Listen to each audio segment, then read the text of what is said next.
All right, testing YouTube.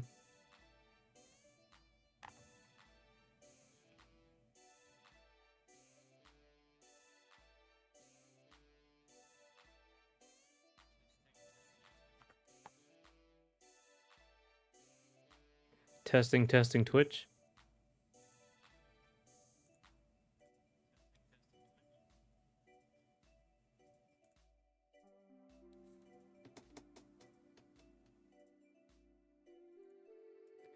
Okay.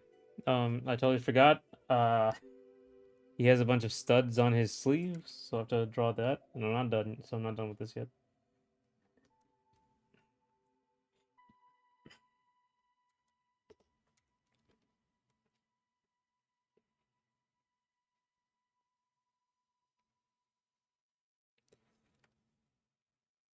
Get rid of the shading.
Gonna do this fast and then get to the animation.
Alrighty. Now I can just turn that back on and then turn shading off and reflections off. This is what happens when you have to redo all of this when you mess up. Or at least, yeah, well, you mess up or forget something or redraw something.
Now we go up, shading, everything.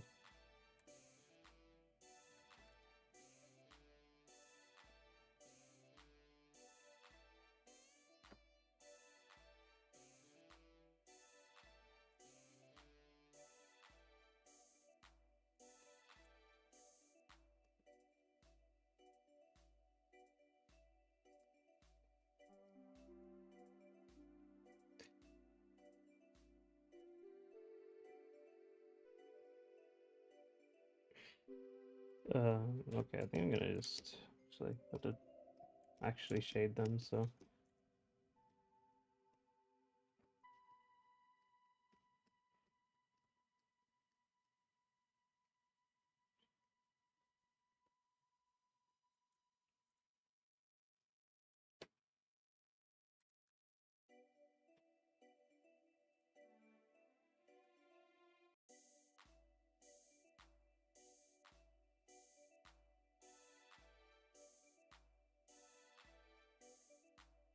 Rim light, not the other one.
Okay.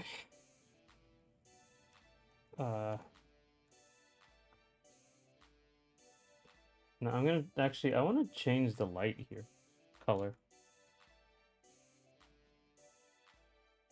So I'll just change it to whatever right now. And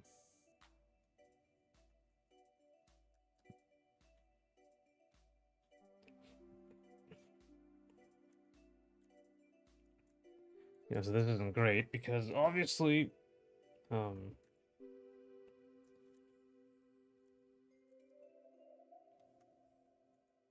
like he has a bunch of red on him, so just putting a bunch of red here. Actually, though, actually does look pretty good because of the green. We'll see though. Let's see.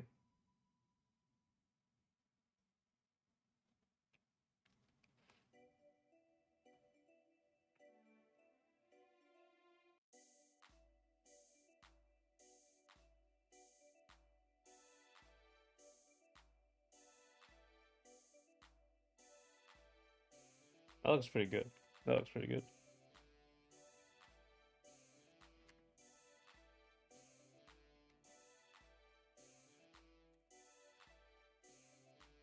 What is that?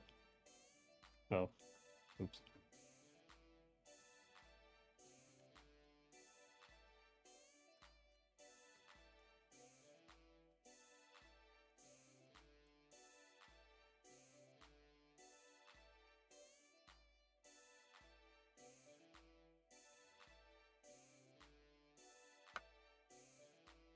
And let's fix this thing in the middle. By this highlight.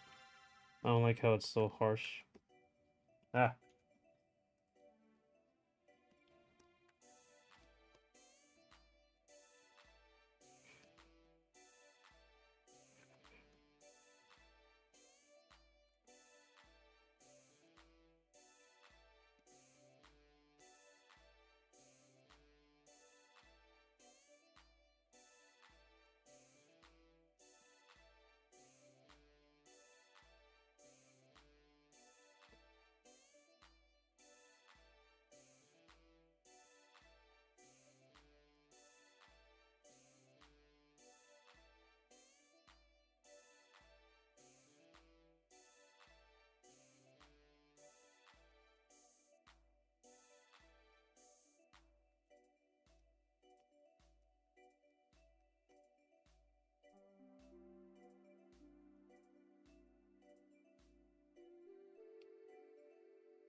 You know what? Yeah, that's good enough. Let's go.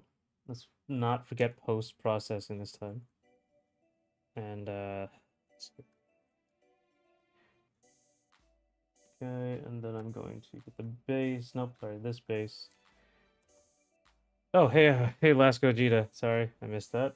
Oh, no, you're here. Alright, so, things are going good. I forgot to add the studs to this, to his sleeves, so I have to made a quick redo of this, so, I'm just doing that right now.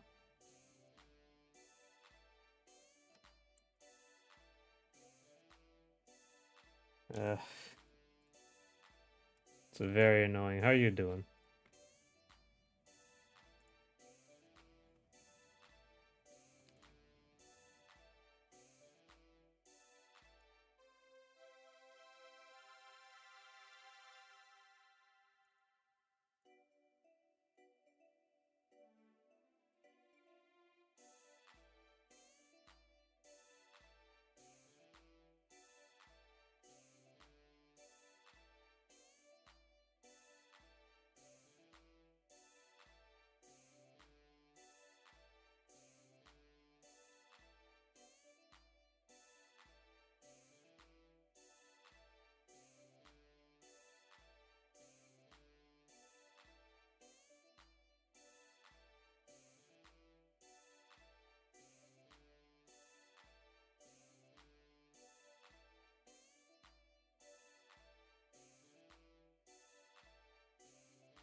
Yeah, let me see if this actually...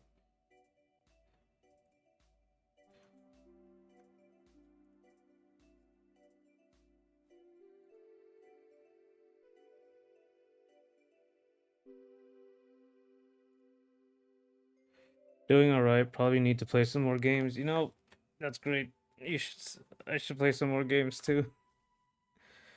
Oh, I've been reading some books here and there. Ah, yes. Man, I hate reading. Anything, honestly.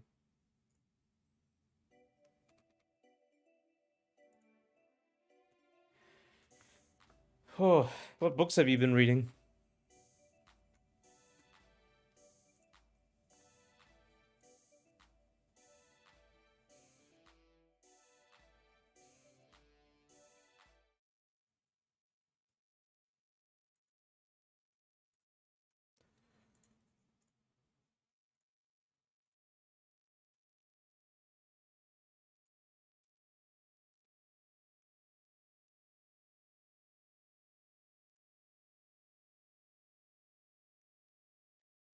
There he is. Studs and everything.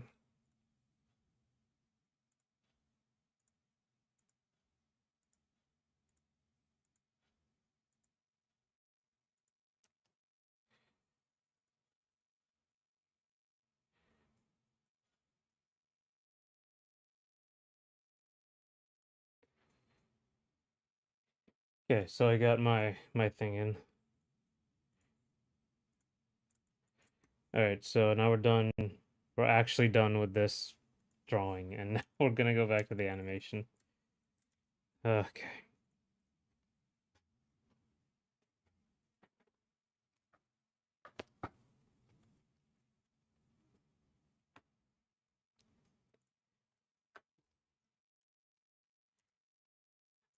So let's see.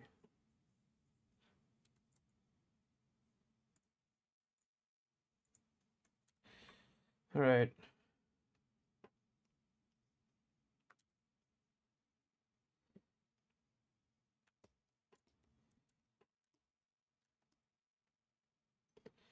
This drawing is all right. So I'm actually some of this drawing isn't all right.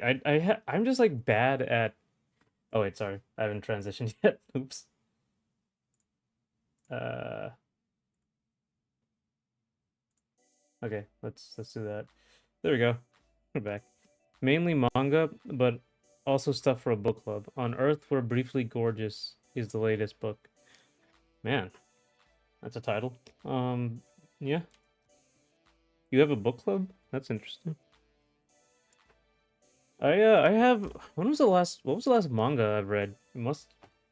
See, the last anime I watched. See, I don't like do anything anymore. The last anime I watched was Cyberpunk Edge Runners, and the last manga I don't even remember. Like it's probably been so long since I've actually sat down to read a manga. Um, the only one I've reread was Tenjo Tenge, but I mostly read that for the art. I don't really like the story.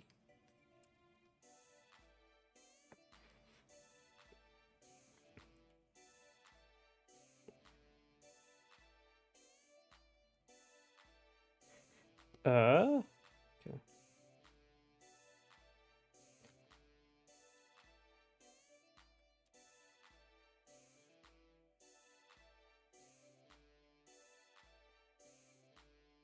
What's On Earth We're Briefly Gorgeous about? Let's see what I'm doing here.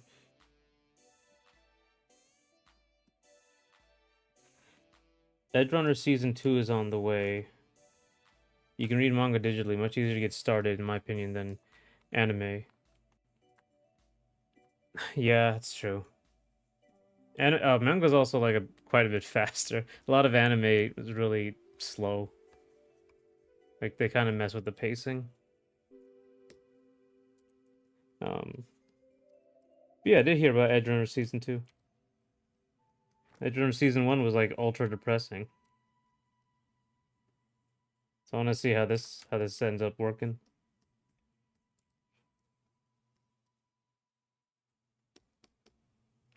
Wait a minute, does he have spikes? Yo, did I mess up again? He does have spikes. It's not studs.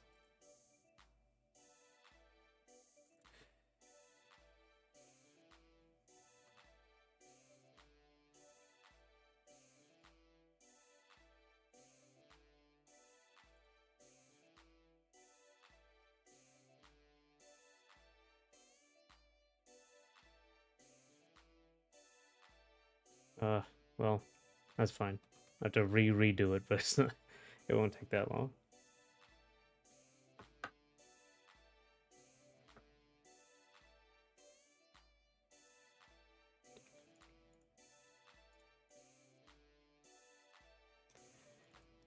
Okay.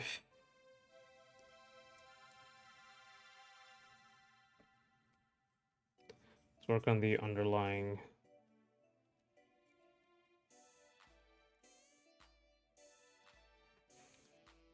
underlying geometry here.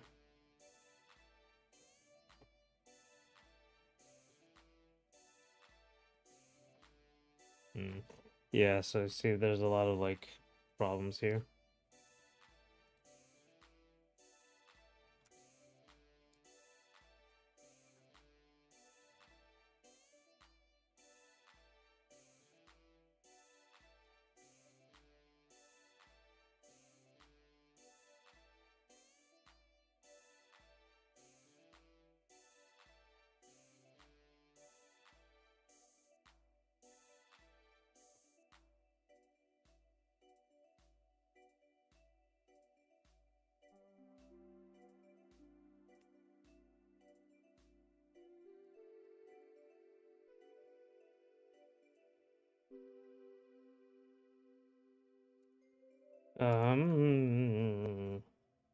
Wait a minute.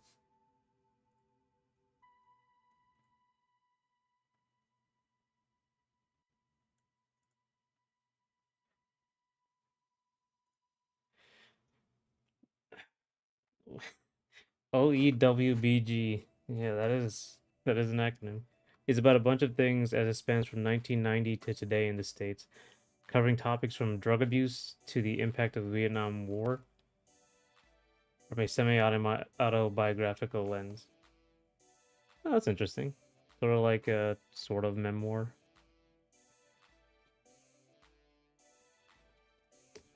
That's interesting. I just don't have the patience for like just reading, I think. I do that thing a lot where I start like not paying attention to what I'm reading. So I have to reread it over and over. Short stories I'm obviously better with. Like so like what was it? What's a word? Uh Great Gatsby. I really like the Great Gatsby.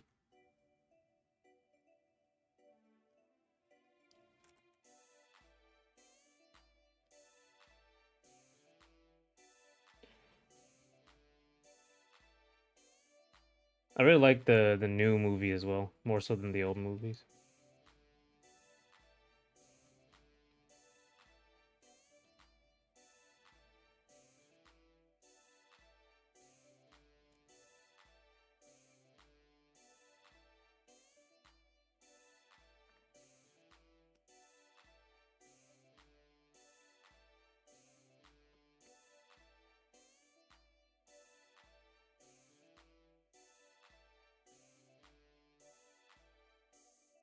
I've got the Tenjo Tenge anime, gotta watch it later. Yeah, I mean the anime was okay. Um it just covers like one of the worst parts of the book, which is like the opening. Like Tenjo Tenge doesn't get the story itself doesn't I don't think it gets better until like what was it? I don't know how to describe it. It's like very far into it. Like after there's like three enemies in the story, three big enemies. Um or I guess two big enemies. It's kind of split up. And the first one is kind of whatever in my opinion. And then once the second part starts, it starts to get a lot better. But even then, like it's it's pretty awkward. But yeah, the guy, oh great, the artist. That's my favorite manga artist. Very, very good.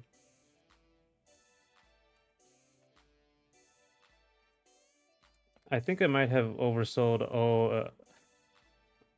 On Earth a bit. I think it is a very slow and overly flowery read. I didn't like it much overall, but the payoff is a discussion. Okay, that's fine. It's fine. If you liked it. Other books have been much more brisk or more interesting for me. What's your favorite book then? Regular book, not manga.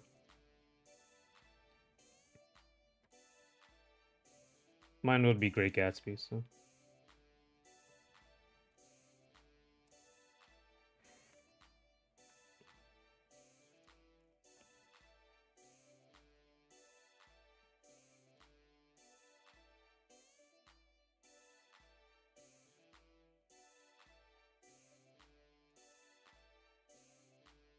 Now this leather jacket, I have to deal with it properly.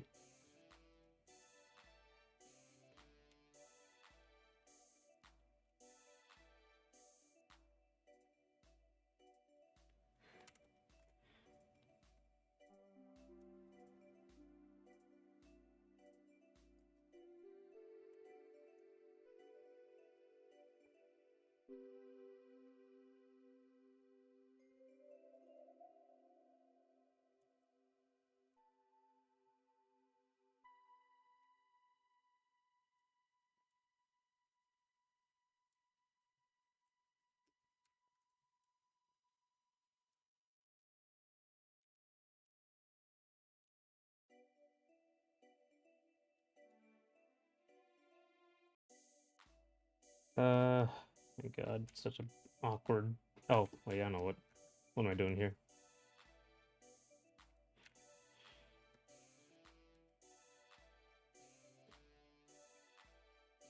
Not even supposed to be all the way over there. It's supposed to be like curled in. I'm not sure which one to narrow it down to, but I like Bullet Train a lot. Another book from a book club. It also has a Hollywood adaptation. I didn't see that movie, but I did hear of it. That's interesting. What other books have I read? Like, I don't know if I've read a book outside of school. I usually don't read like fiction books. Like I read like reference stuff. Um, like how things work and stuff. Like actually, do I have it?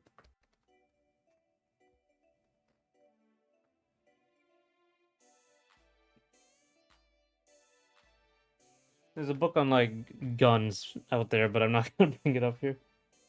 Um, what? I think like war and battleships. I have tons of art books as well.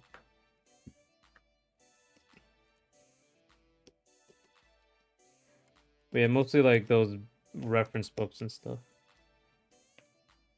Hmm.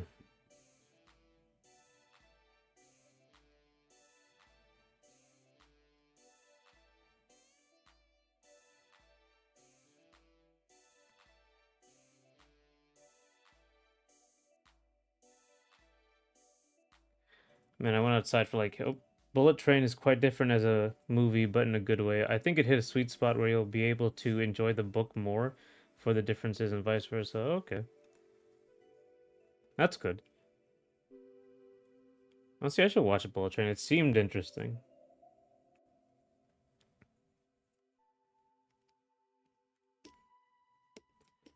Uh, I read the book first and had low expectations for the movie. Oh, okay. But the movie ended up being pretty good.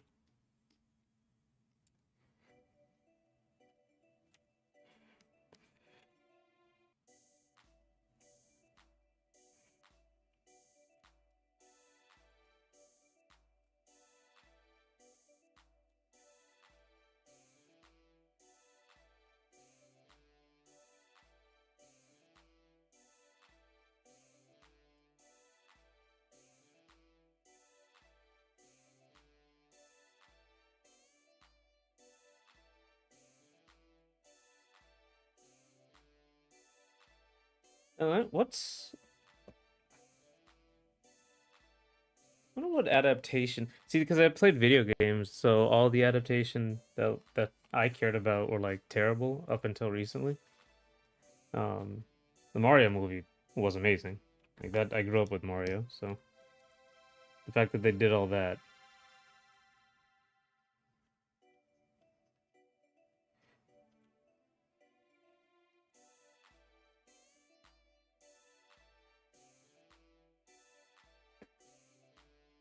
Yeah, the trailers did not sell the movie properly, but I suppose they did if you only saw it as a stock action flick with no connection to anything else.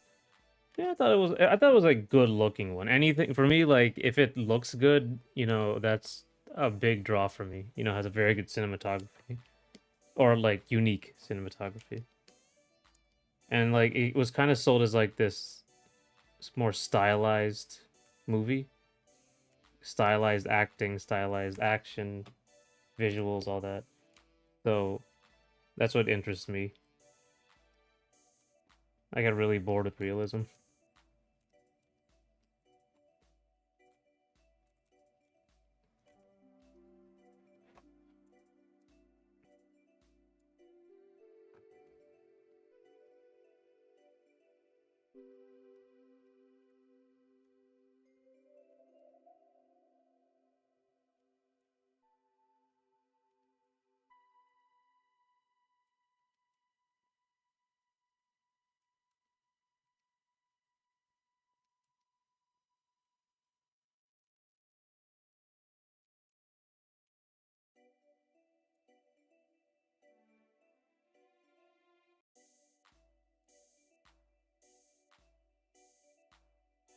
Hmm.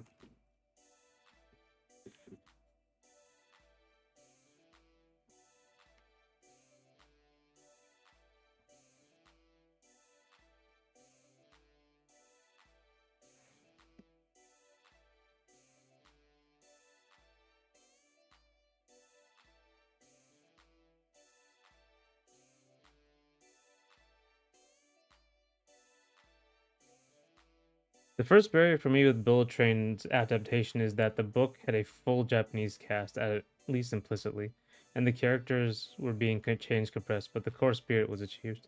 Yeah, I'm trying to trying to think of a movie that I felt did that, but I I can't remember. Because I thought the Lord of the Rings movies were like a very watered down adaptation of the books, but as far as I remember, the it was a very once I read the books, I actually read the books later. It's fine. They're very good. Um, they they they removed a lot of the songs. I guess like some of the world building in the final. Or sorry, in the movie. But I think like Lord of the Rings was very accurately done. Um,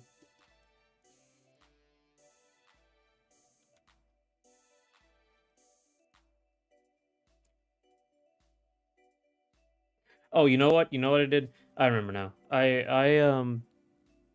had an audible thing. So I listened to a book while I was working.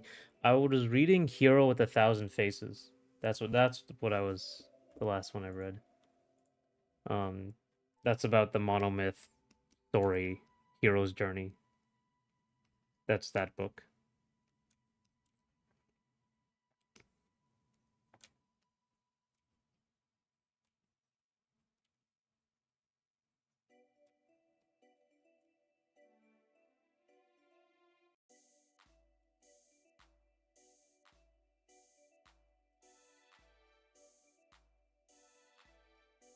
I really like that book too. I don't think I finished it. It's very long.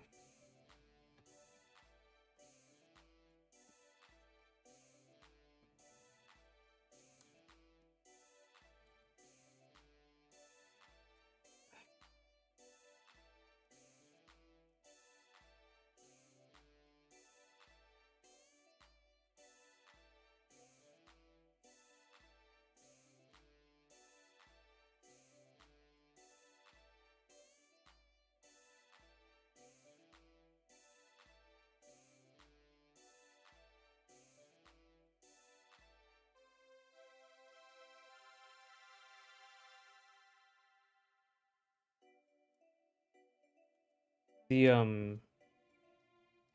yeah, but I guess yeah, I haven't really read like a story. More of like an opinion piece, I guess. Okay, what is that? That is not how leather works. That's not how anything works. What am I doing? What am I doing? I gotta pay attention. Let's do this.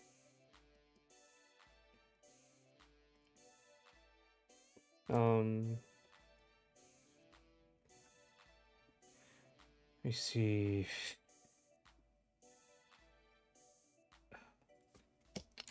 I have to think my way through this because like this pose, I haven't referenced it, but I don't even know where. would reference this pose.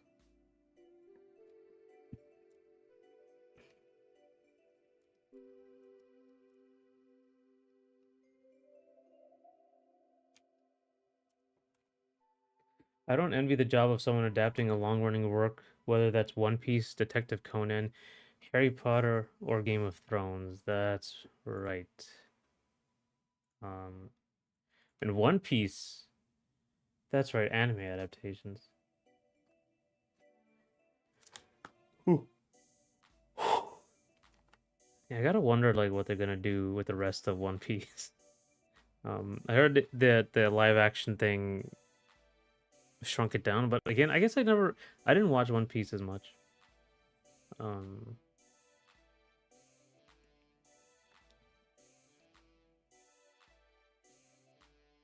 Detective Conan, I never watched that. I watched like the movie on the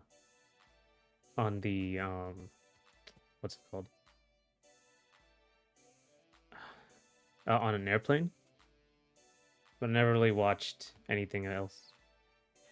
Harry Potter, I like the movies a little better. But I stopped reading at book 4.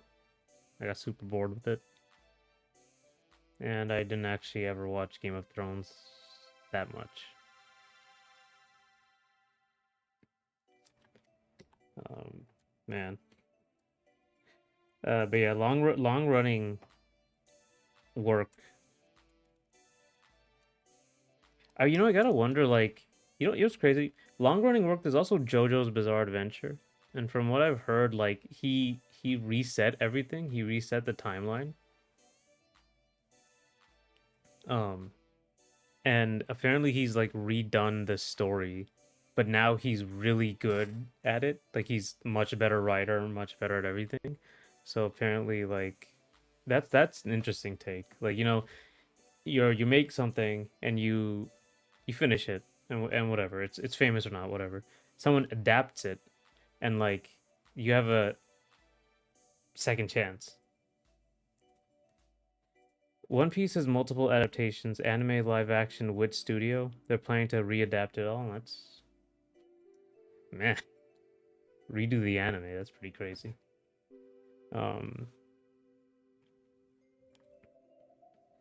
Getting into Detective Conan through the movies is pretty valid. Oh, okay. Yeah, I heard it. It's probably it's legendary, like, but I never really got into it.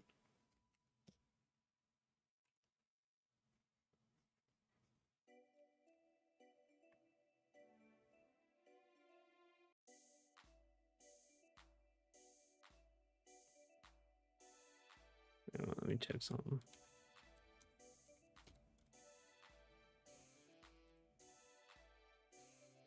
I'm like really struggling with his leather jacket here.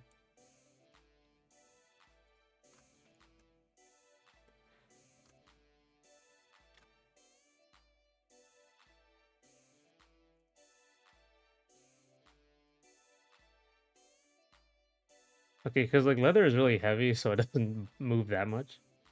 Um, do you like Detective Conan?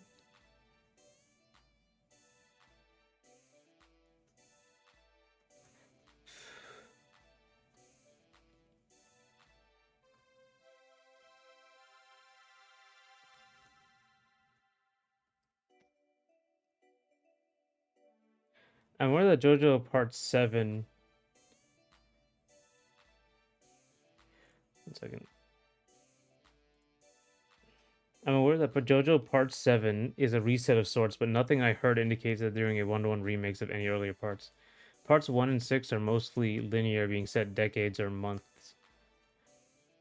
Yeah. I mean, like, again, I guess I didn't read it, so I should probably get back into it.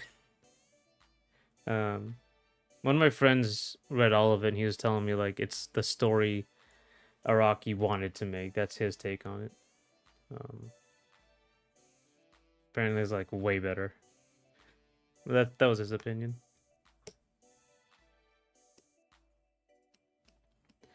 I like Detective Conan. Only watched a movie or two. It probably has one of the most fumbled first 150 episodes and general localizations in anime. That's a lot to fumble. General localizations in anime. Well, maybe was it like adapted or localized early? Because oh, I watched 150-ish episodes, read over 700 chapters of Detective Conan. Wow, that's a lot.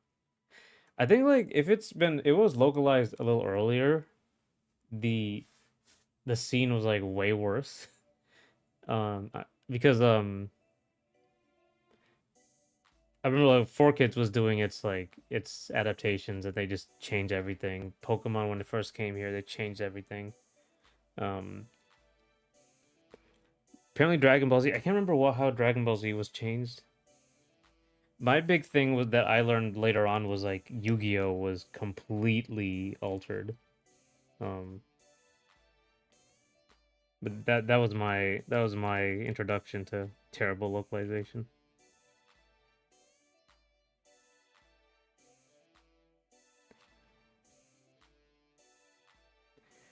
Have you played Ace Attorney? I have not played Ace Attorney.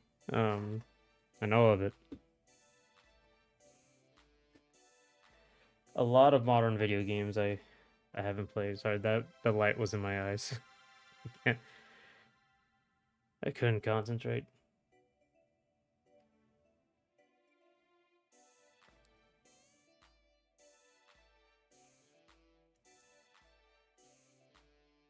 I watched that Speederoo cartoon about Ace Attorney.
Detective Conan is actually modern. The localizations in English started in 2003, 2004, but if you know anything about long-running series, they won't go back and think 30 years of what errors. They won't go back and fix 30 years of errors.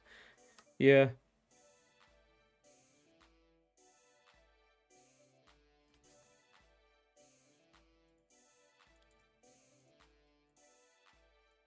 So was it like errors as in just it was wrong or they tried to change the wording and stuff?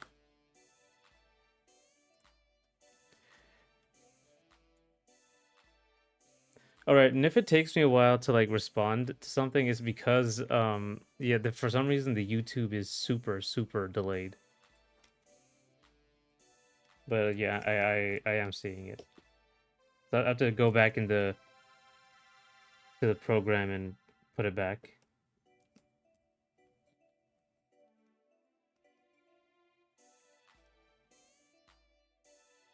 in the program and like make YouTube the dominant one, so it goes here first in real time.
Hmm.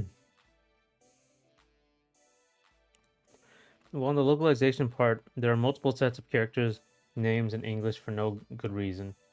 Ace Attorney also has multiple sets, but is an easier sell in games for a few reasons. Hmm. I do remember that. Like, I never play the games, but I read that the really famous comic of like, was it Eat Your Hamburger? What's his name? Apollo. I, Haley, and Anita are all the same character. Yeah, man. Like, yeah. So that's just like, yeah, mistake.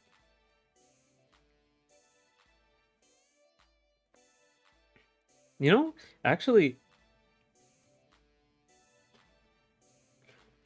I wonder what did they ever like? Is there a modern anime where they just completely change the name of the character? They don't use a Japanese name at all. Like, in Yu-Gi-Oh, they have Yugi is his name is just Yugi, and then you have Joey, Tristan, and Taya, who are all different names. Kaiba has the same name. I'm pretty sure. Remember the comic? It was like closer to nowadays anime that just changes the names. I remember there was a potential Evangelion live action show. It wasn't like ever made or anything. It was just like concepts by I think Weta Workshop, and they have different names for the characters. Let me see if I can find it.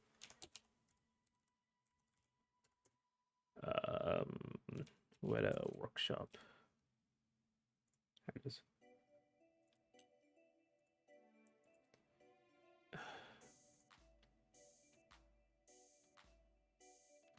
I'm gonna have to actually open this. Let me see.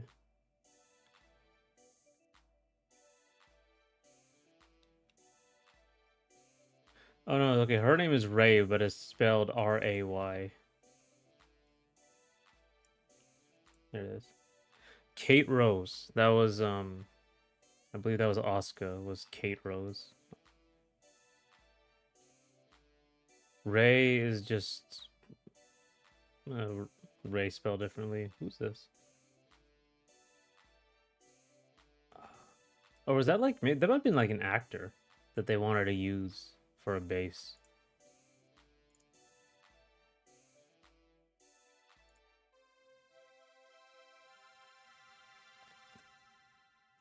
Let me see if let me see if that's the case.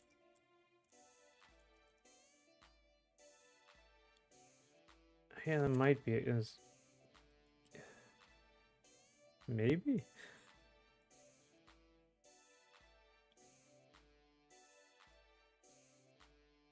Yeah, that might be what they're doing, even though Ray is just spelled normally. Um,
um, generally, only anime targeted at very young children for TV changed names significantly. I think, yeah, yeah, it makes sense. They can't. I guess they wouldn't really. Eh.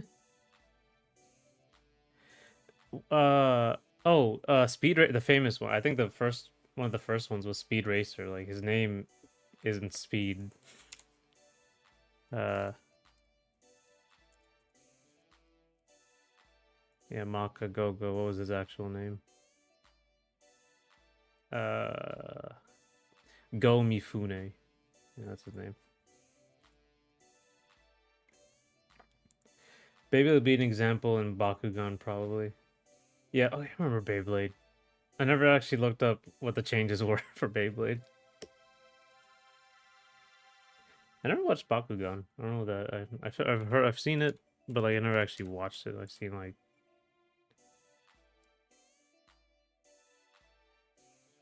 what is it? Oh, okay. If the first English localization for Dragon Ball was successful, Goku would be called Zero. That's dumb as hell.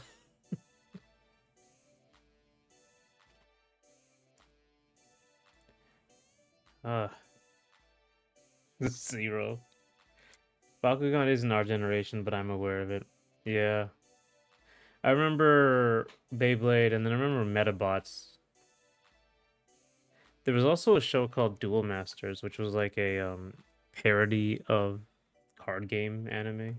I don't know if it's a parody card game anime, but it was a very like self aware show. Oh, the biggest craziest change in localization was Ghost Stories, like the one with the crazy dub that just changed everything and the tone. Right, Ghost Stories was the name, right?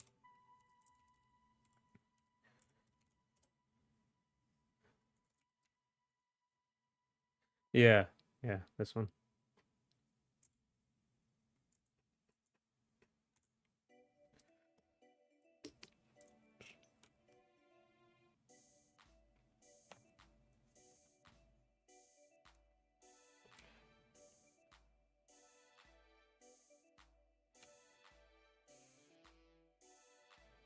I think that's more of the issue.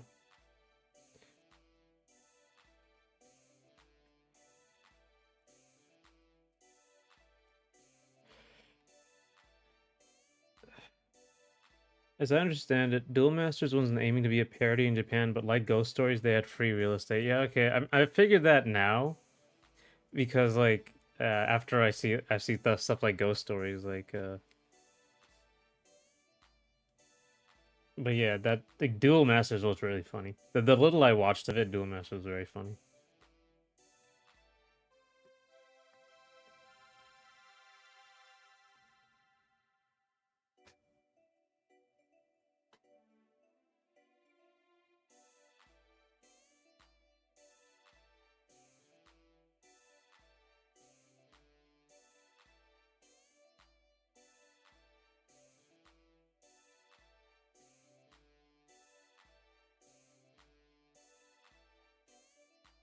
I guess it makes sense. I remember one joke they did, but it's like the main character was fighting, and I guess his mentor figure was watching, and he was like in the middle of a speech, and then the camera like dramatically zooms in, and he's like, "Oh, he's about to." Why is the camera getting that close? So like, I guess that maybe they were just like he couldn't get it in time, so they just went with it. I like the idea of gag dubs, but I wish they were sold as a bonus features more so than replacements. They can even be the televised version. Yeah, I mean, like, cause you get that right, cause people.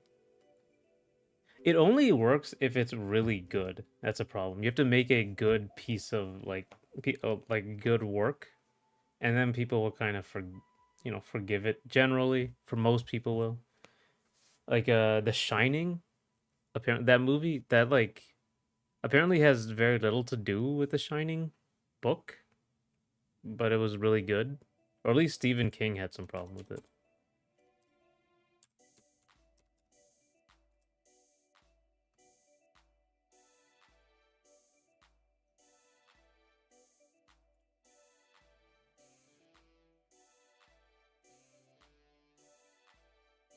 But like because it's so good, yeah. Berserk had really fun outtakes in English, but we still had them acting their hearts out. Yeah,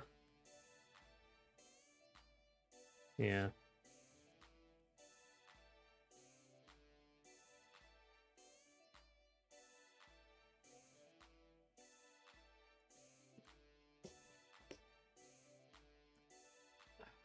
trying to figure like one.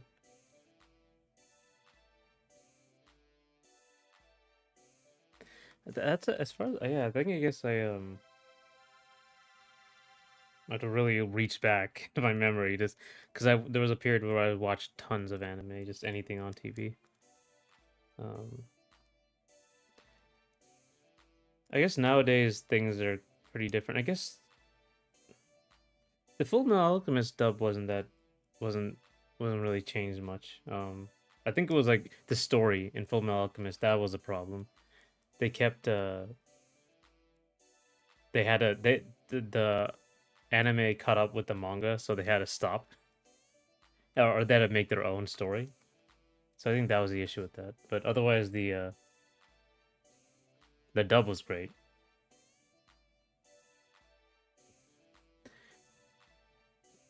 What was the best anime dub? I think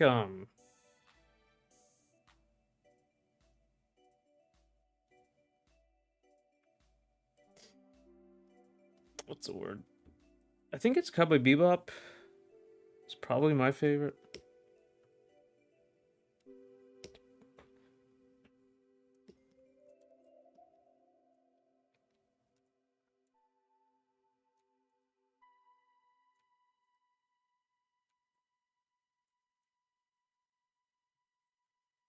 You still got Brotherhood, so you got two cakes. Yeah. I mean, I read the manga and the manga was great. It's easily one of like the best mangas. It also has one of the best endings. I read that years ago though.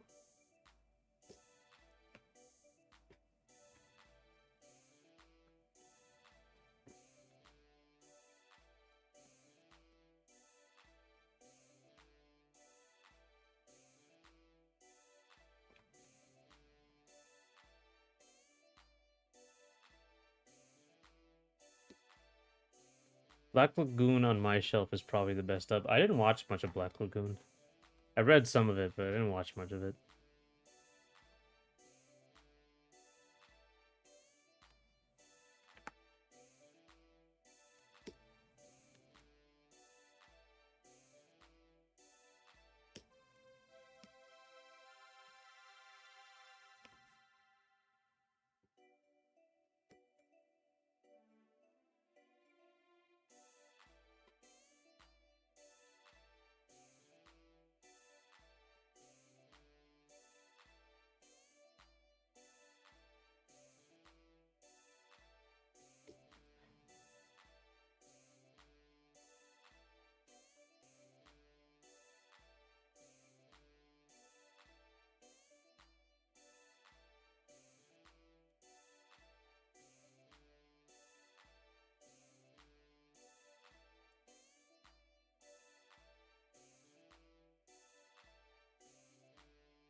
Hmm.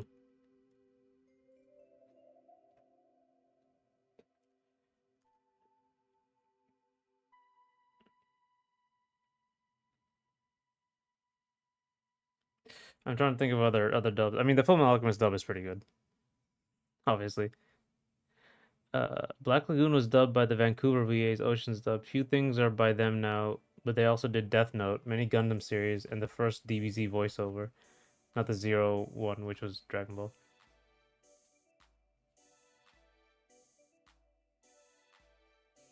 Oh, Gundam series. Did they do Gundam Wing? I remember really loving Gundam Wing, but now looking back at it, the voice acting wasn't great. But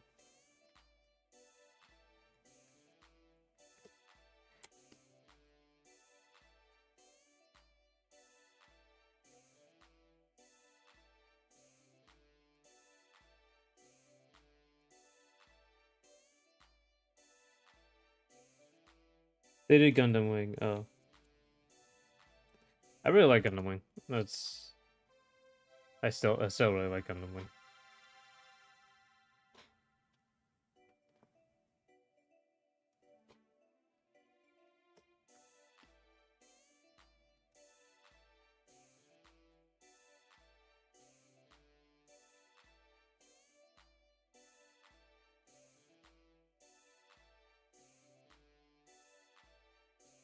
What other Gundams have I watched? G Gundam. Oh my god. I love G Gundam. Uh, I remember that one way more than I remember Gundam Wing. I was a little older then. Love G Gundam.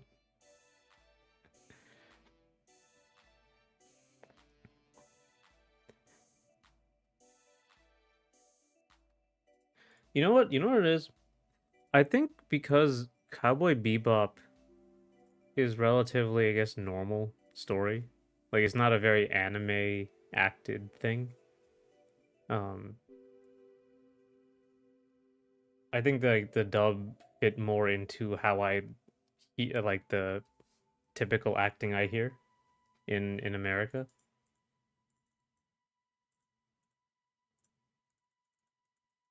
Whereas like the what little I've seen of Black Lagoon is a lot more regular anime. It's like it's like to me it's a little overacted. It's like a cultural difference, but same with Full Metal Alchemist. Even though like I also like that dub. Like it's fairly overacted.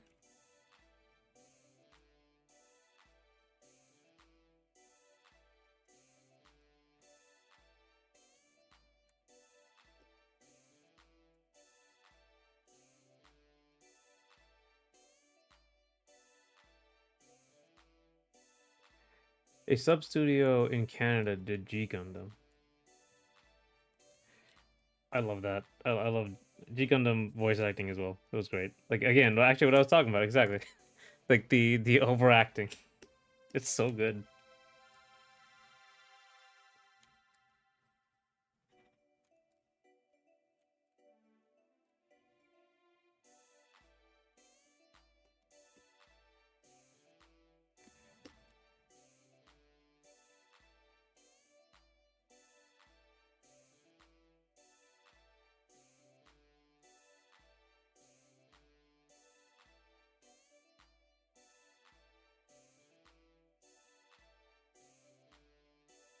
'Cause that's like G Gundam is by far the most overacted show of the ones I listed.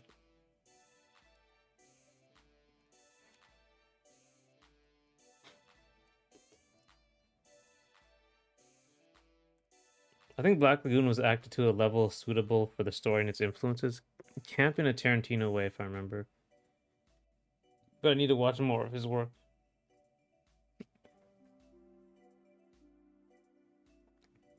Yeah, camp. Yeah, G Gundam demands maximum camp. Absolutely. Like it's so over the top. I love it.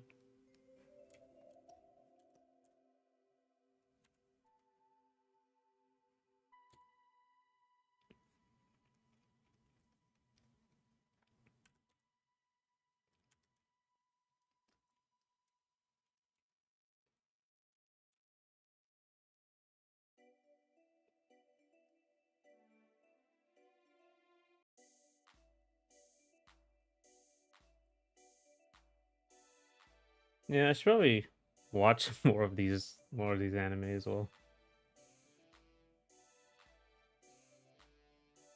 Um, I also watched the Evangelion dub. It was fine. I haven't finished Gurren Lagann, but same energy.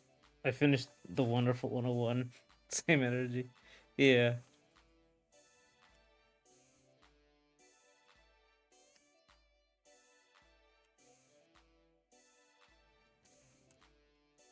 Actually, I don't know. Which was the dub? Is Cyberpunk Edge Runners dubbed in Japanese, or is it like was it first in English? Because that was also a really good dub. If it was in English, it was a very good dub. I only watched the original. I still haven't watched the Netflix one. I heard they changed all the voice actors. Also, it's just like Evangelion is really like it gets really hard to watch because it's so in your face about how terrible things are. And even at the beginning you see like what you know like what's gonna happen to all these characters. It like the latter half of the story is like so relentlessly bleak. It's my favorite anime though, straight up. I think both languages were produced at the same time for a number of productions like Edge Runners. Okay.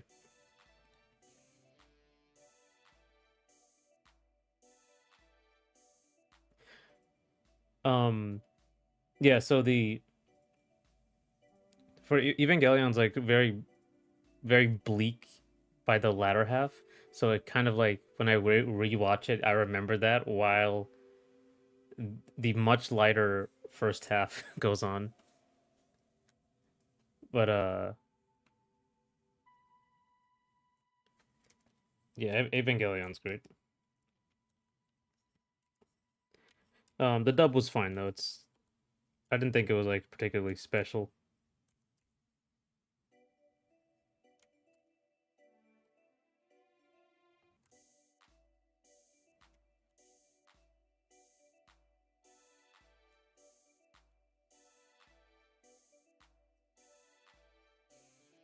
I only watched Ava in Japanese. I'm curious about the first English dub, in part as it still has "Fly Me to the Moon." Yeah, I remember it had like the really weird "Fly Me to the Moon" one. Let's see,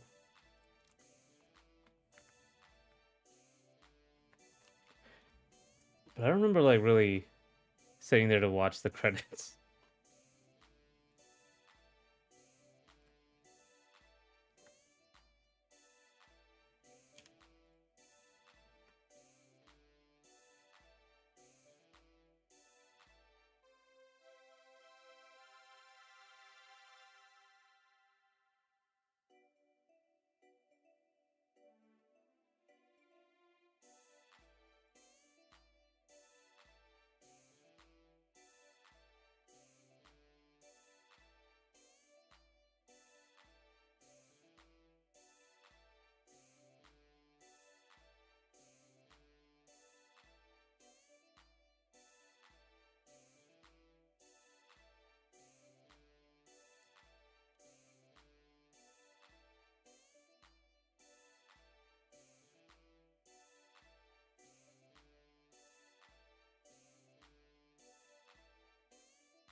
For long anime, I skip, but shorter series or ones with varied endings, it is part of the experience.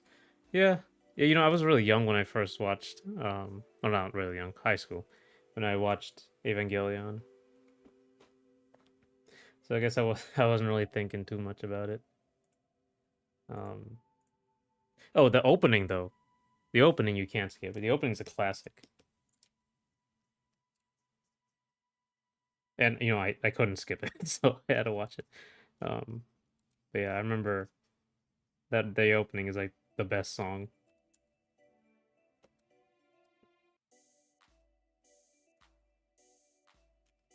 Really doesn't set the tone though. I remember watching they were putting it on Netflix, and there was like a trailer for it, the anime, and it wasn't matching. It was like a much more fast paced action trailer. And I was like, that's not really what this show's about.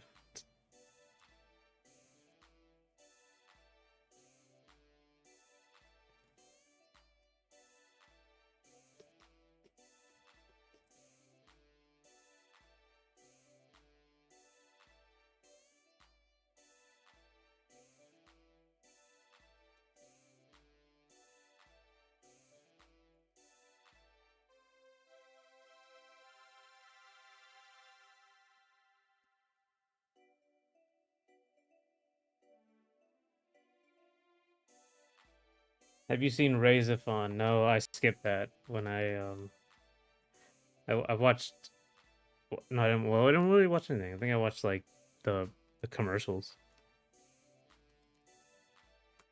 Still remember it though. How was Raise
I liked Razorphone a lot, but saw it over 10 years before Ava, which precedes it. I still regularly listen to Razorphone OST and want to play its PS2 game.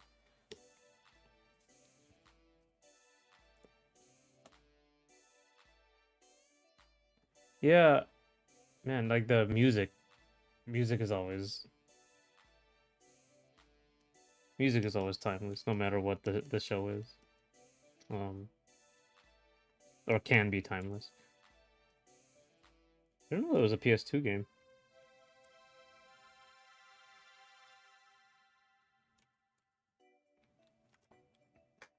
A few series got comparisons to Ava, and the anime fandom has never been kind to anything they want to call a copy. Yeah, I mean, whenever something's really famous, it becomes a definition. Not even if it's the first.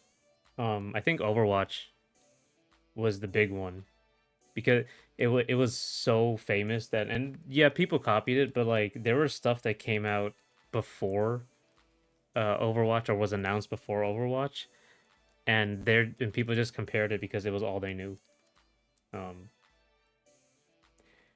I heard like there was a character in Gigantic, which was a hero MOBA. What a MOBA? It was just a MOBA, like a third person MOBA, and um, there was a character that was like Bastion, but it was announced before Bastion was announced, and apparently they got a lot of hate for it because they only knew about Bastion from Overwatch. Every series got a game back in the day. There are even a few manga which have games on console or portable. Yeah, I remember Ghost in the Shell had a couple games. I didn't, I think that's the only time I actually heard of them. Because I didn't really watch Ghost in the Shell back in the day. I watched the movie, like the '95 movie, and it's amazing. I have like the special cover. Couldn't even wait for an anime. Yeah, there was a lot of adaptations back in the day. Just shovelware adaptations, I remember, but there was a lot of adaptations.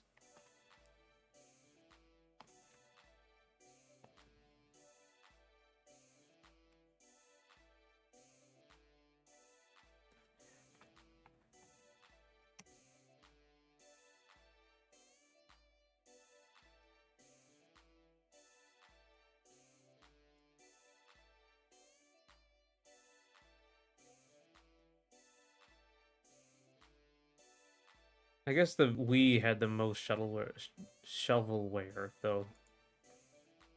Um,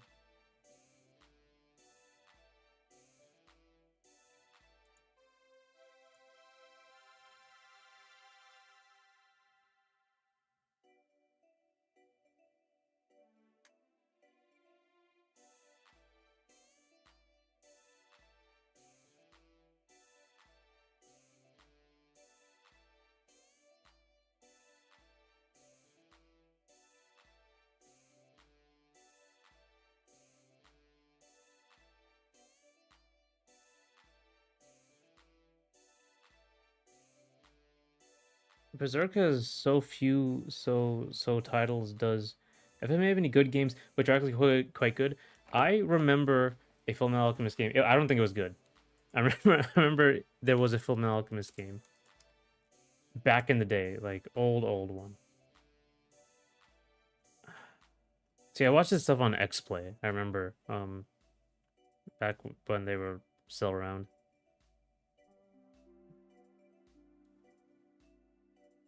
Well, there's a lot of them. Wow.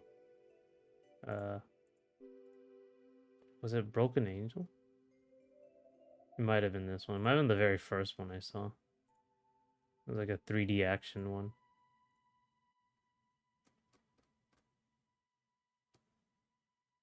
Let me see.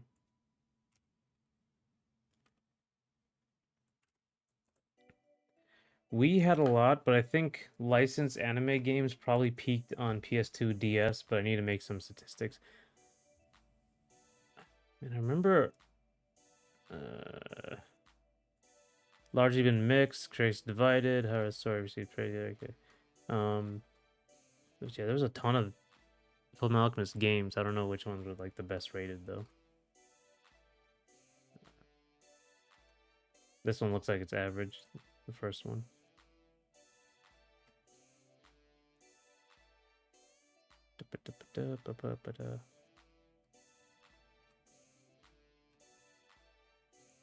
I just remember they had a reputation for just being kind of whatever.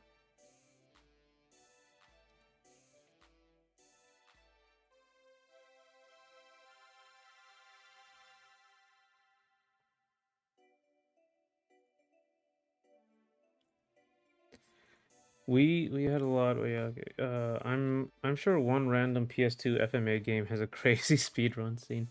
Yeah,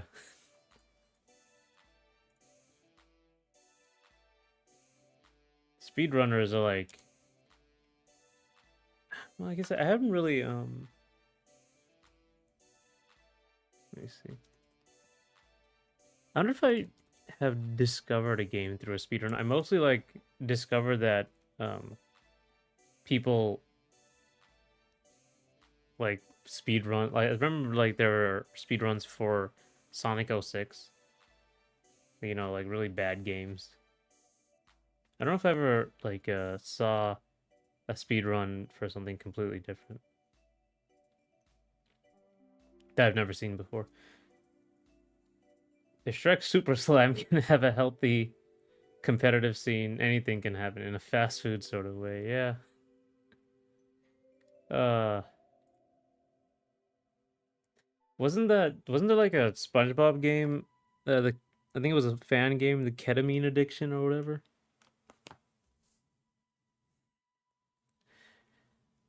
Okay, Full Alchemist 3, the girl who succeeds God in 3 hours. I do really like how when you watch speedruns, I see Super Slam and Melee in the same sentence too often. Uh, Dr. Krabs ketamine something, yeah. Lots of speedruns. Well, what I like about speedruns is typically like the people who are speedrunning it are very knowledgeable on the subject. So they'll tell you a lot about the game that you played, like Mario 64, Metroid Prime, even the new ones like Mario Odyssey.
So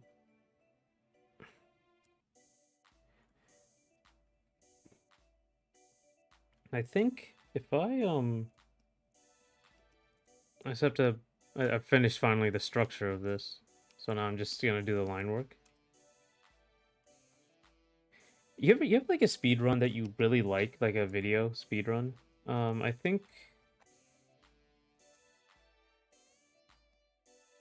the one I keep going back to is there's an 8-hour Final Fantasy VII one, which I really think is great. Um,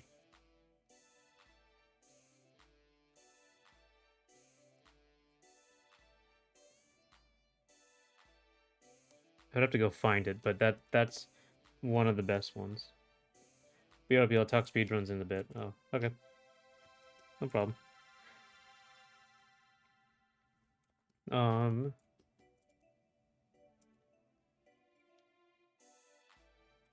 yeah, okay. So right now I'm just drawing the animation.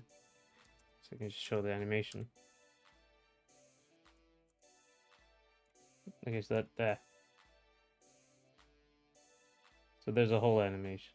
And I have to get done with just the line work. This is 7, as opposed. This is for the game. So this is 7 as opposed to out of 11.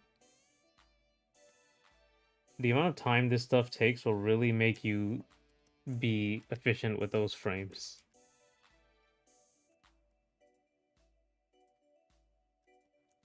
Let's see.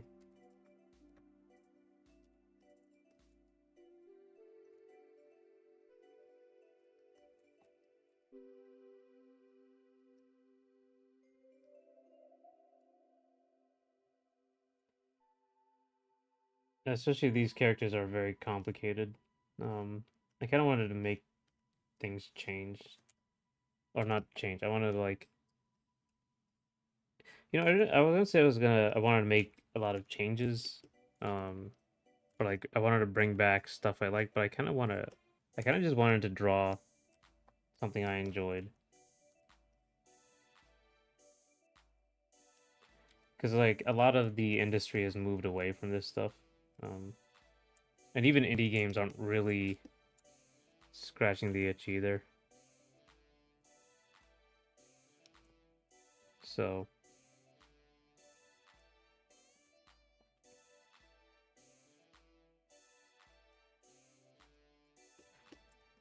that's why I'm just doing it on my own now.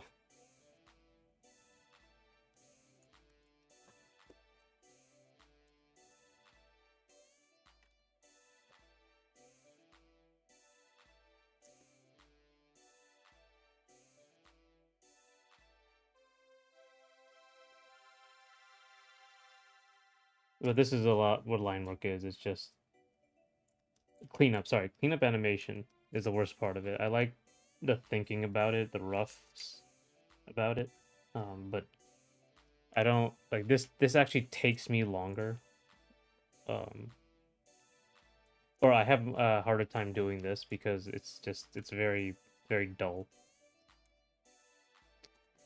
Come on, okay.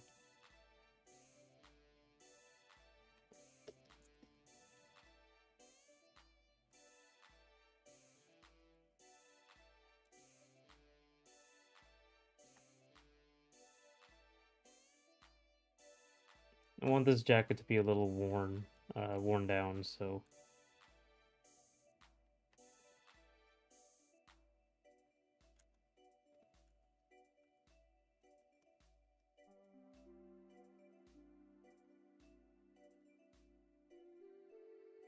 these spikes aren't as spiky.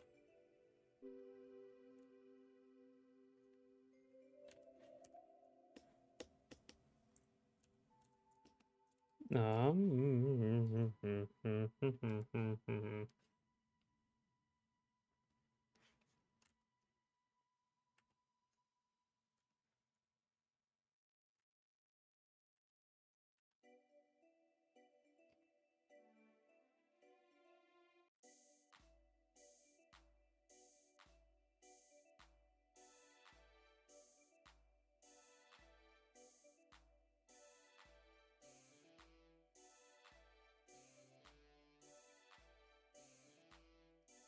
Um, this is a really awkward pose to deal with, to draw from as well.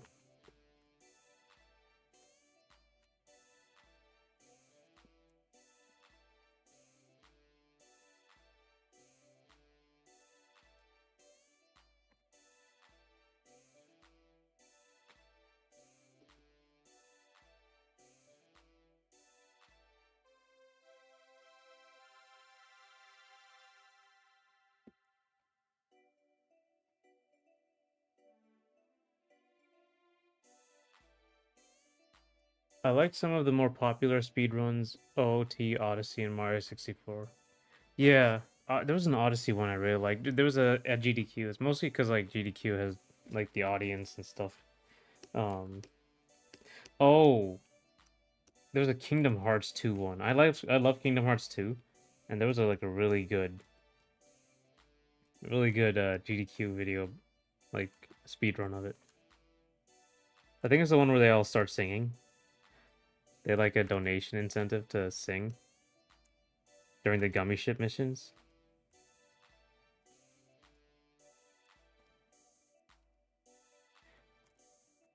Probably my favorite scenes that I followed is Breath of the Wild and Tears of the Kingdom. I didn't really follow them because like I don't really like those games, but um, yeah, they break that game fast. I remember that there's that video or video series something about some video game, and that one did like I didn't know that the videos were accurate to the speed runs, the terminal montage ones. So yeah, once I actually saw the video, by that time the speed running for Breath of the Wild was so crazy.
I usually only see edited videos, but one thing I like watching was the live stream of DBZ Legacy of Goku 1 and 2 by Easyscape. Uh, DBZ Legacy. Okay. I like to learn DMC speedrunning as well as RE. DMC is fun. I really like that. I did not I don't want I think it's like I don't want to learn speedrunning because it can be like very 1 second. It can be very it's not like it's a different thing than playing the game. Um what I do like is like taking speedrun techniques and trying to do them in like a regular playthrough. I think it's pretty common if you watch speedruns. But uh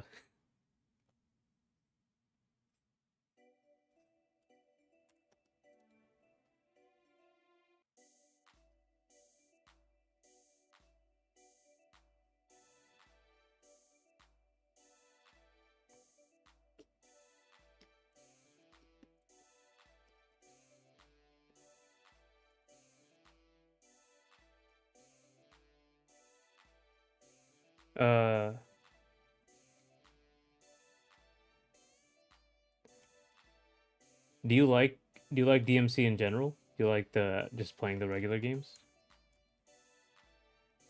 or is the speed runs that look cool?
Taking speed tech into normal runs is really fun. I like playing DMC in general and appreciate combo players mainly, but learning speed tech is more attainable applicable for how I play.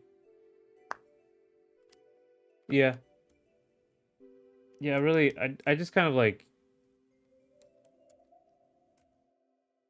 Let's see. I like playing DMC in general. Yeah, I think games like action games or like um speedrun tactics are usually pretty cool. It's just like aside from like the skips, that was the craziest thing about speedruns is just how many games I played where you can just walk past people regularly. You don't have to do anything you don't have to do anything. You can just walk past them. Um, I remember Skyward Sword speedrun because Nintendo games do this thing out of sight, out of mind. If they're not being rendered, they don't exist. So if you run past them fast enough, you just don't have to deal with them ever. Um, so I remember the Skyward Sword speedruns did that a lot. It defeats the purpose. Obviously, defeats the purpose of playing the game, but they're doing speedruns, so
that's why they can have categories to minimize major glitches, but it's still potluck if it's fun to play, accessible to try, etc. Yeah, I remember how remember back when Wind Waker. You remember the barrier in Wind Waker, the big giant barrier in Hyrule Castle 1. Uh, I think it's Hyrule Castle 1, where it was this huge thing to get past it because the end of the game is right there. I remember like they found a way to get around it um the first time, but it required like a what's the word? a very luck based glitch. So that category kind of became a like they people didn't really play it that much until they found a different way to do it. I know it wouldn't be popular with Breath of the Wild speedruns, but I think that the Switch 2 version semi patches things so that an old, more enjoyable to watch meta is faster. Barrier skip, yeah, that's right. Yeah, isn't the Switch 2 version just faster in general because of like no loading, no whatever's. Um, I really like watching the Breath of the Wild stuff because it was all about, like, especially like the any percent one, I believe, that doesn't use the amiibo. Or it might be using amiibo. I can't remember. I like the ones where they just like keep jumping off because they can use like a slowdown to like rocket themselves a million miles. That was always really fun to watch. Messing with the physics of the game.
Switch 2 version loads faster, but the frame rate also affects some exploits. Fortunately, most of the ones I like stay.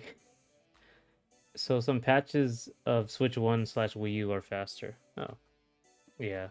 Yeah, yeah, it usually does mess with the like the update. The version is really important to all of these. Especially older games will have I don't even know about the Shindo version of Mario 64 removed backwards long jumping, that sort of thing. And that was the Wii U, the Virtual Console version or something, stuff like that. It is more important objectively to cover ground faster than avoiding loading screens in a game with so few. Yeah, that's true. Because the loading in general, like it'll stutter, but it's the only reason you would completely freeze Breath of the Wild or Tears of the Kingdom is if you're moving so fast that it can't load. So it's probably and it only loads for like half a second, so it's probably worth it.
I expect a meta around finding a way to lower the frame rate to come up so they can get the best of both worlds.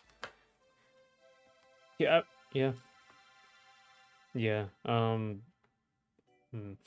Lowering the frame rate in to get some exploits. That's pretty funny. Well, I think like honestly, there'll probably be the way that game functions. It'll probably be like a million other glitches in the Switch 2 version.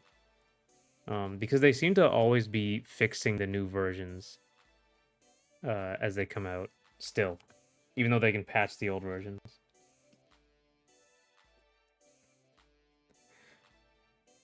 And also, I think are they emulating these games?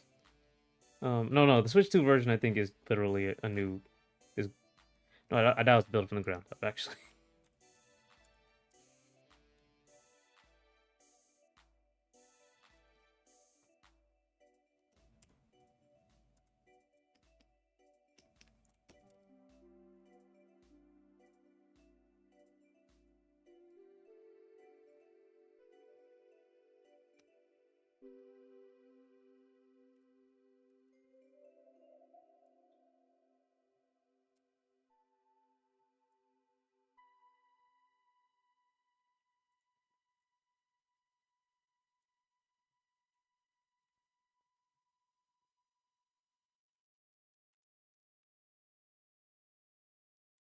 I'm going to at 4:30. I'm going to go back and fix the character illustration for the last time, and then I'll stop the stream because I do have to do some other stuff. You probably heard of a glitch where people leave the console on to save time, or heating the console to save time, or using exploits to store items from another save. I think Mario 64 has the first one. Yeah, because like I think in Mario 64 they have to, if they wait on a certain frame before starting, then um it will change some things. I think it's Paper Mario also has that. They have to. I think they have to like count down, um, and every few cycles, there's like an exploit they can use.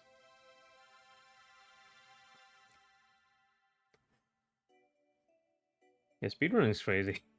You get to it's actually what started me like really being interested in like programming, even like programming my own games because they talked about these old games and how they're programmed.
The most influential thing about the speedrunning community on me is the A button challenge and the concept of half an A press. Yeah.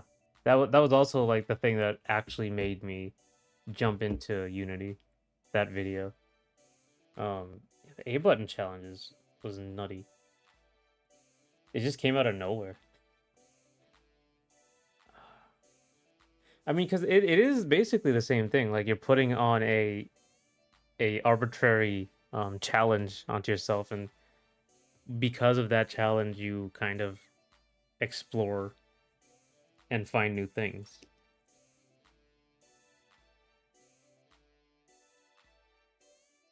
So it end up like actually I use a lot of that guy's videos for like ideas to do collision in the platform fighter. because of the way he figured out Mario's movement. He's talking about quarter steps. I've started using that. It requires me to like remake a lot of the collision system I have, but uh I'm starting to use that in there because I had to solve a problem.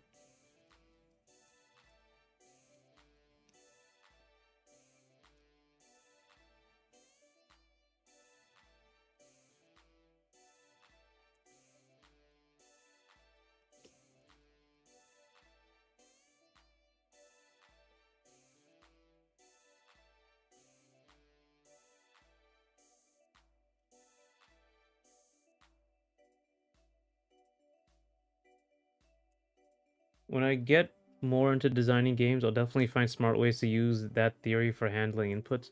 Mario 64 got way more right than it had any rights to. Yeah, that was crazy about it. It was so you don't it's trailblazing. Obviously, it's trailblazing, but you don't really understand it unless you understand like a lot of the thing about graphics and programming in that era. Um, because I think Pan and Koic, I don't think he really gets into rendering. There's another guy who gets into the actual engine programming and rendering of N64 games in general. He has like a Yoshi avatar with like Professor Yoshi. I have to go find him actually.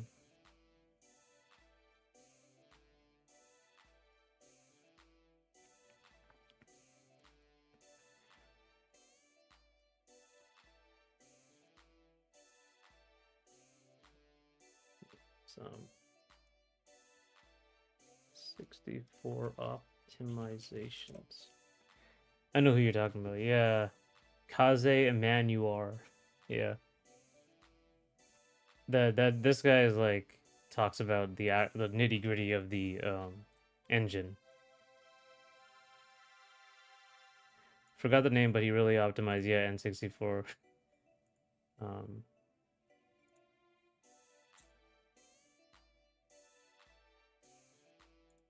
let's see.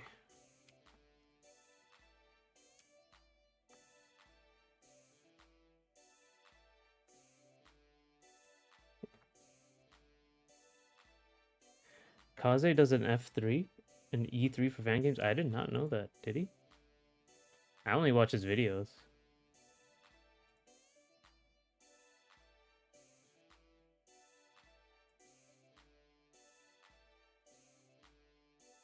I was a bit of a bit of a. Yeah, yeah, he does. He's doing F3. 2 more weeks to submit to F3. Hoping the best one yet.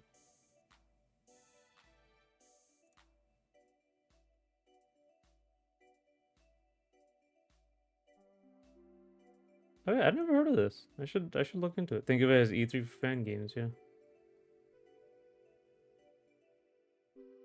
F3 is a 45-minute long presentation advertising the newest fan game mods happening live at 4 p.m. ADT.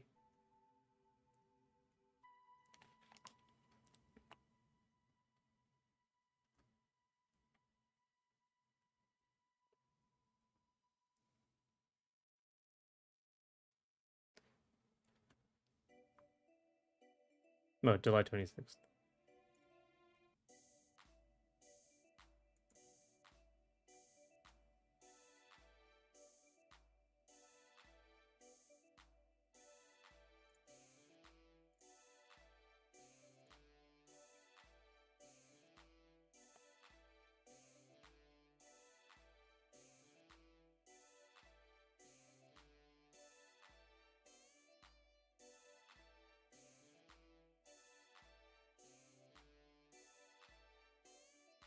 That's interesting.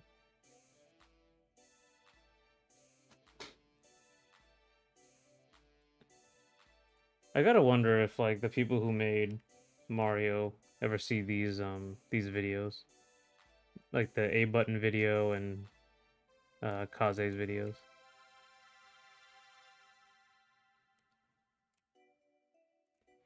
because that would be pretty funny. Because he breaks it down exactly how things happened.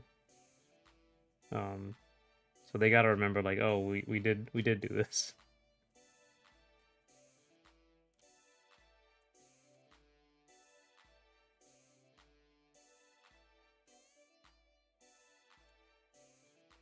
Oh, and on the note of 3D platformers, IGN did a top 11 list for them from Nintendo. It oddly showed me some modded footage, but also picked Kirby Forgotten Land as one of the top contenders. Yes, so that's good because that is 100% easily one of the best ones they've ever made. Let me see the top 11. I'll look this up.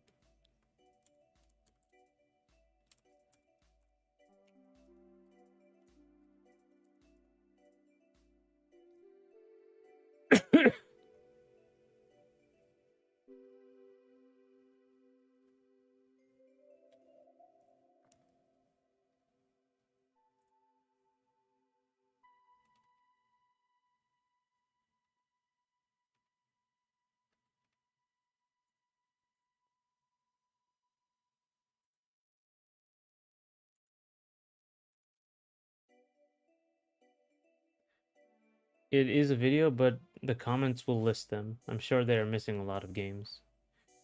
I'm trying to find it.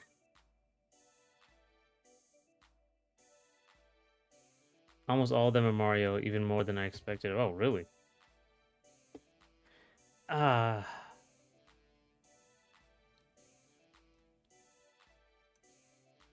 uh, yeah, it makes sense. I guess for yeah, there it is. Top 10 Nintendo 3D platform. Let's see. Let's see the list.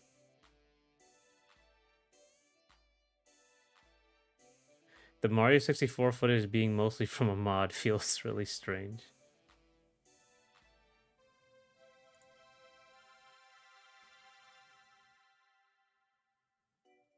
Captain Toad?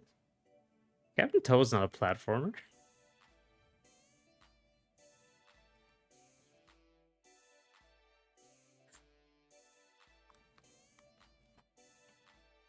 Okay, here it is. Oh my.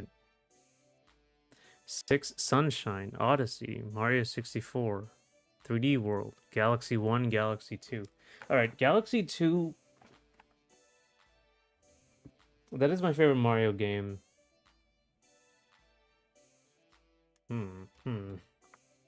This is very hard. Uh, okay, I didn't play Bowser's Fury yet, but I'm not putting 3D World. I did not like 3D World. Yeah, I'm very free thinking for genre, but Captain Toad was an interesting choice. Yeah, that's weird.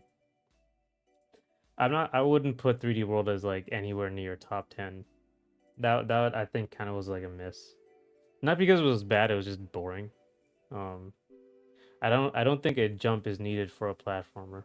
Hmm. Yeah, I feel like yeah, if you can be pretty clever about it, but like I don't know, it's just like such a fundamentally different type of game. Yeah, I would put 3D World at all. I didn't play Bowser's Fury. Maybe it got better, but 3D World was pretty dull.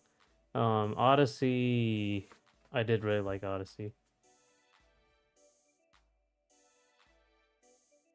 Remember, these are Nintendo platformers. I'm sure it isn't all Mario. Yeah. Uh. Oh wait, those are for him. Let me let me actually.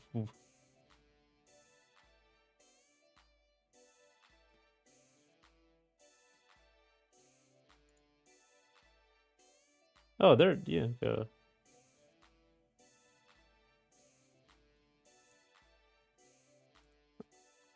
Apparently, they're talking shit about Donkey Kong 64.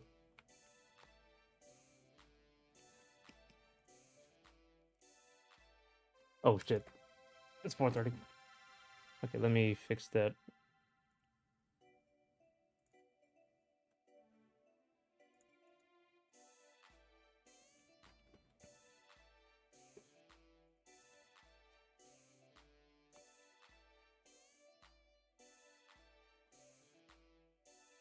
Mm-hmm. Number 11. Donkey Kong 64. Okay.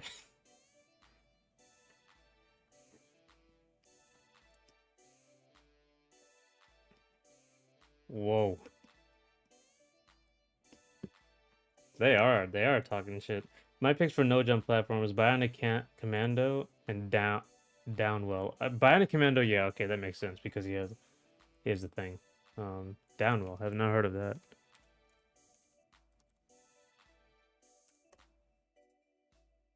Ooh,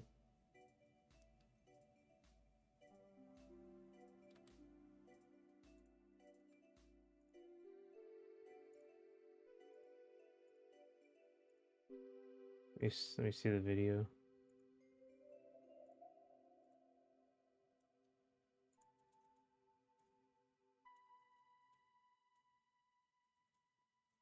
I do love this sort of like any game that lets you like shoot in one direction and then throws you back in the other direction. That's great.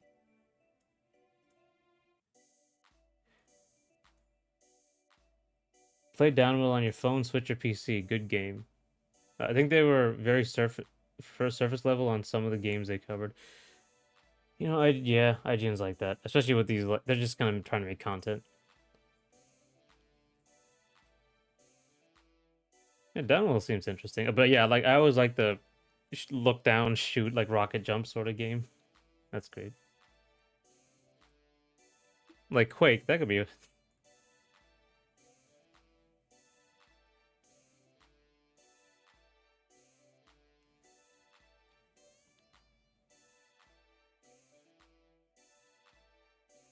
Damn, this is like a mini review.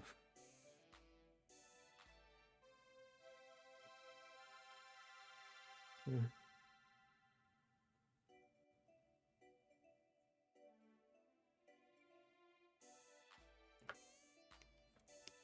So I think this is like a mini review of these games. Yeah, he is. It's 11, but he's like really saying the a lot of bad things about it. Had nothing good to say about that. Mario 3D Land for the DS, 3DS. It's 10. The same thing for me with this game versus 3D World. They're not that interesting. Yeah, there must be some 3D platformer which is just rocket jumping. Wasn't wasn't that the Halo Infinite meta for speedrunning at the start?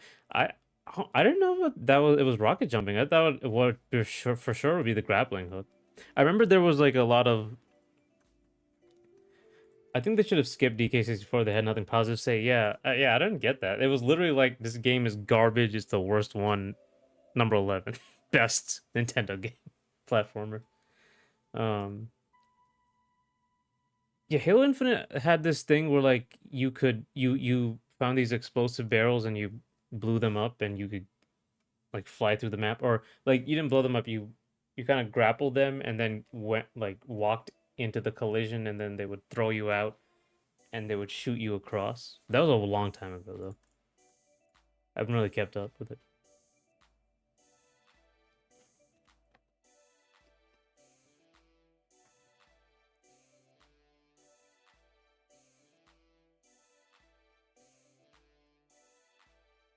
Hmm.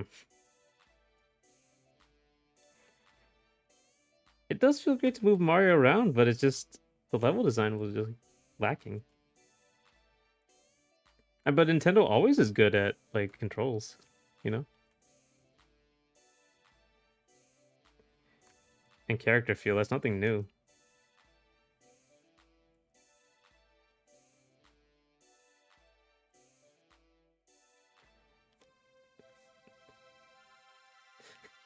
Top 100 Sonic games. Sonic 6. It sucks. Rambles for 3 minutes. Yeah, it makes no sense.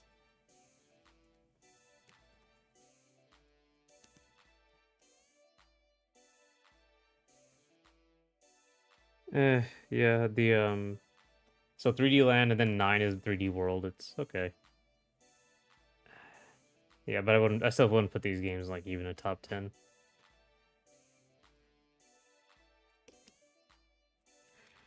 Uh,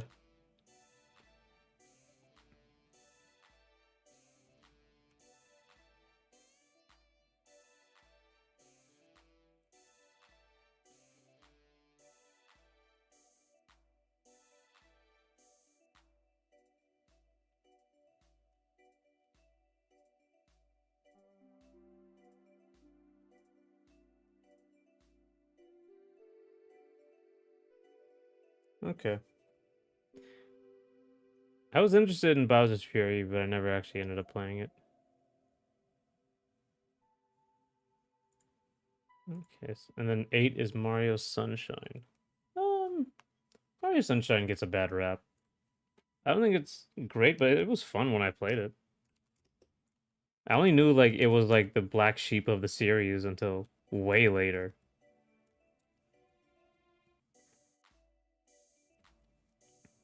I think some of the criticism are weird because they seem more invested in length than how the games actually work or come together. They would be a system seller on basically any console. Yeah, yeah, I think that's kind of like what Bonanza is basically. I mean, Mario Kart's obviously the system seller, but Bonanza is like, yeah, the Nintendo platformer. Nintendo platformer. You put that on a console. It's gonna be like, yeah, it's going to be good.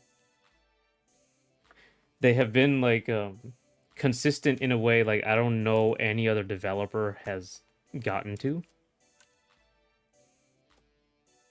Even at their like lowest point, like with the GameCube games, they made stuff like Wind Waker, which is like amazing. Um,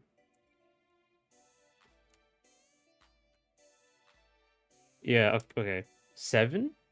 No, was it wait, was it 5? 7 is Forgotten Land. I would have put it higher. I want to see what the other ones are in.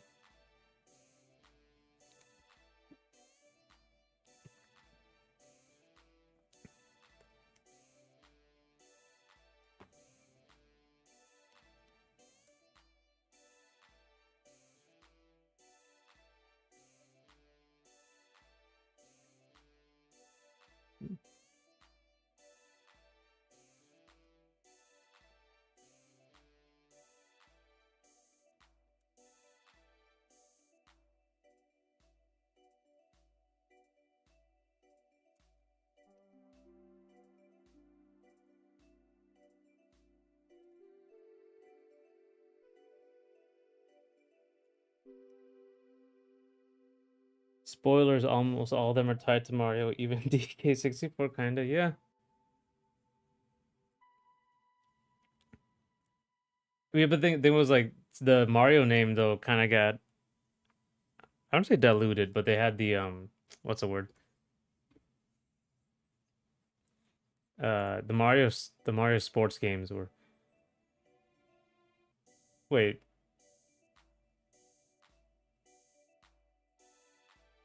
oh, the Switch version for, for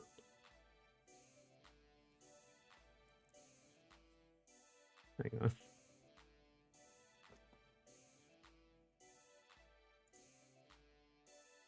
That's where you land.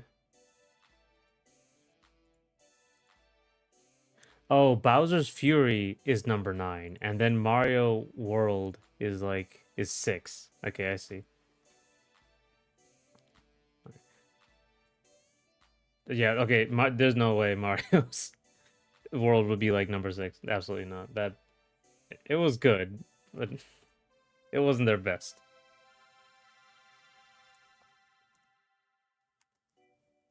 Like, let's be serious about this.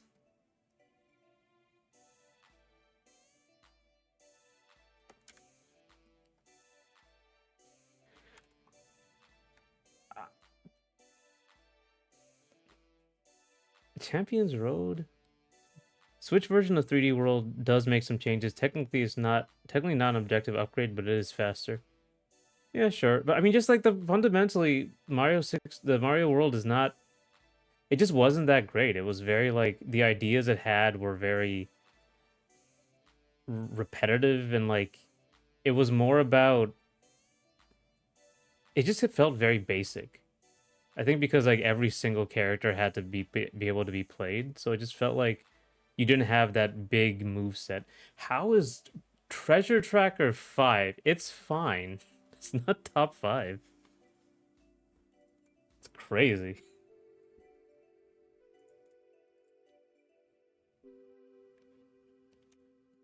Good lord.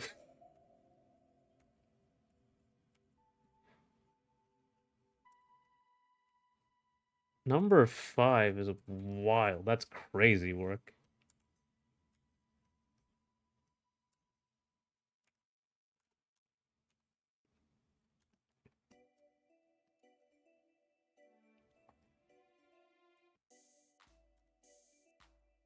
I should put out like a I should actually look up all the Nintendo platformers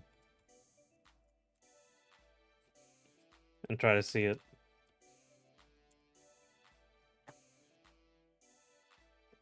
I'm surprised that people aren't fuming at Treasure Tracker more. They're fuming a little bit. They're mostly fuming at DK64 slander. That's what's going on here in the comments.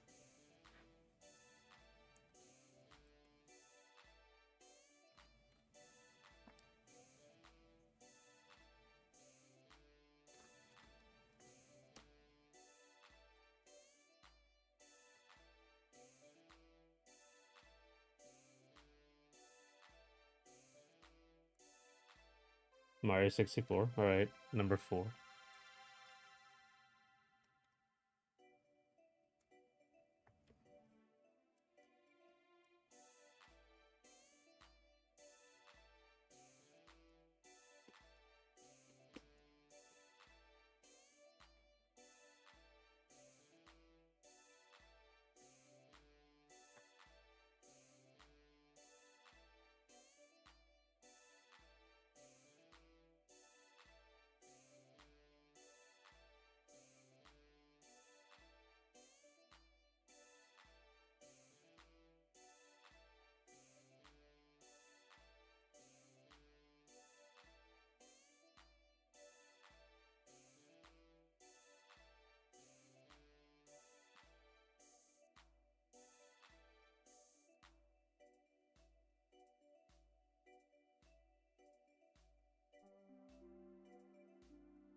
Okay, what was number 3?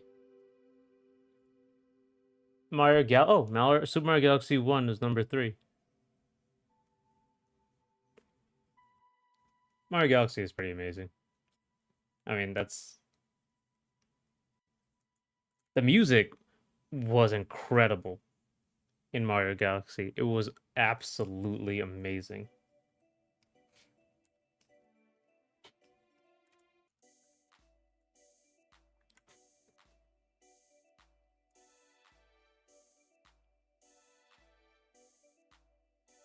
Alrighty. One more time. Uh,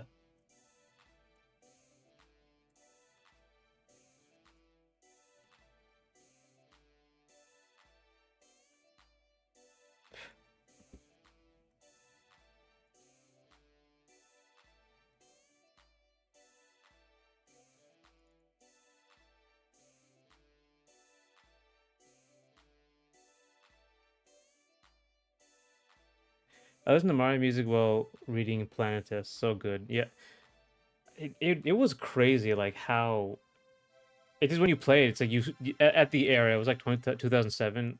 Like the era it was in. It was like it was became more and more rare for music to be that grand and that in your face and that good. Um, like it was in the 90s, at least for me. Um, hang on.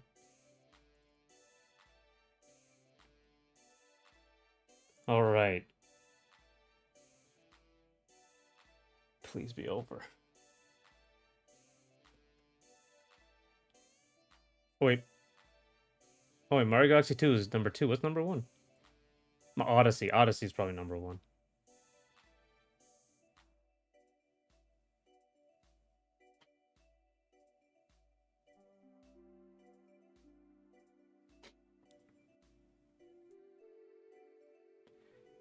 Uh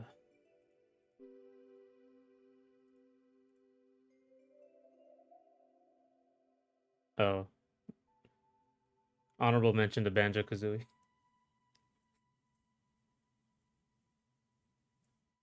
Yeah. I mean, they were good though. Banjo Kazooie's classic.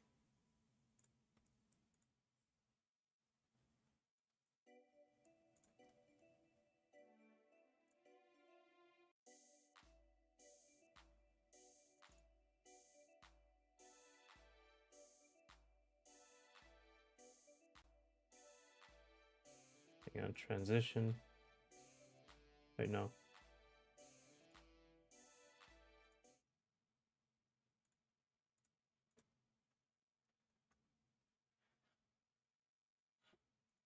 There he is with his spikes, and that's it. No more. All right, I think. Nope. And Mario Odyssey is number one. Yeah, I mean Mario Odyssey was very good. I didn't think the level design was as good as Galaxy 2. I'm at a loss, but think there are definitely some missing candidates. Yeah, I gotta look into it because I want to see because like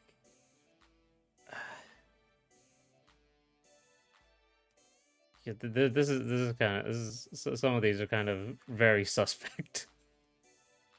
Treasure Tracker is like it's a good game, but like come on. Um, yeah, Odyssey is a good game. They put Odyssey as number one. I put Galaxy 2 as number one.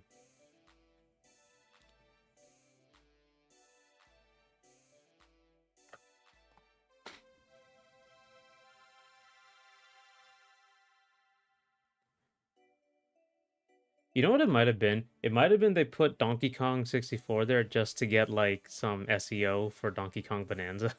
That might be why it was a top 11 list as well. It's a pretty cynical way of looking at it, but that might have been why they randomly started shitting on the game.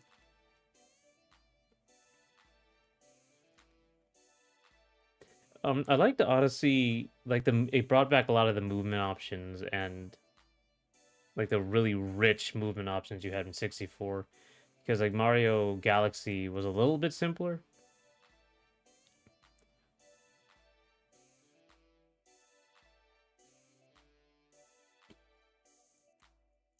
The controls were amazing as well in Odyssey. That's true. Especially for open world stuff.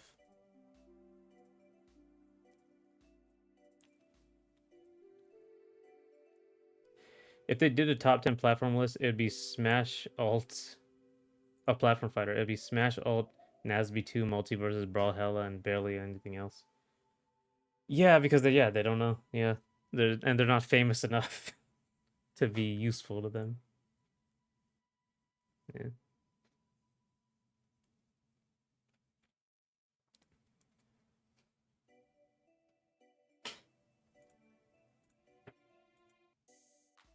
But I think that's it for today. I gotta head out. Thanks for talking though. Yeah, see you. Where is it? Yeah, I'll see you tomorrow.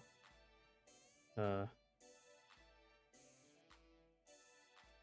bye.